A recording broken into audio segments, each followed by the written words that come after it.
అమ్మాయిలు శ్మశానంకి వెళ్ళకూడదు అని అంటారు. అసలు ఎందుకు వెళ్ళకూడదు, కారణం ఏంటో తెలుసుకోండి. రీజన్ నంబర్ 1, చనిపోయిన వాళ్ళని అబ్బాయిలందరూ శ్మశానంకి తీసుకెళ్తారు. అప్పుడు ఇంట్లో కొన్ని రిచువల్స్ ఉంటాయి, లైక్ వెలిగించిన దీపాన్ని ఆరిపోకుండా చూసుకోవడం. ఇలాంటివి అమ్మాయిలు జాగ్రత్తగా దగ్గరుండి చూసుకుంటారు. రీజన్ నంబర్ 2, శ్మశానంలో జరిగేది చూడటం చాలా కష్టమైన పని. హిందూ మైథాలజీ ప్రకారంగా చనిపోయిన వాళ్ళు పూర్తిగా కాలిపోయేంత వరకు అక్కడే ఉండాలి. అప్పుడు బాడీలోని క్రాంప్స్ వల్ల కాళ్ళు చేతులు లేవడం జరుగుతాయి. అది చూడ్డానికి చాలా డిస్టర్బింగ్ ఉంటుంది.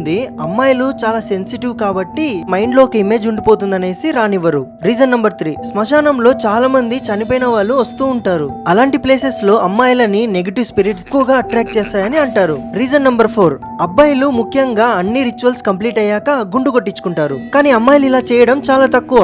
అమ్మాయిలకు హెయిర్ ద్వారా ఈవిల్ స్పిరిట్స్ అనేవి అట్రాక్ట్ అయ్యి వాళ్ళ బాడీలో ఎంటర్ అయ్యే ఛాన్సెస్ ఉంటాయని అంటారు. సో ఇవన్నీ రీజన్స్ మాత్రమే. ఎవరైతే వెళ్ళాలని అనుకుంటారో వాళ్ళ ఫ్యామిలీ పర్మిషన్ ఉంటే వాళ్ళు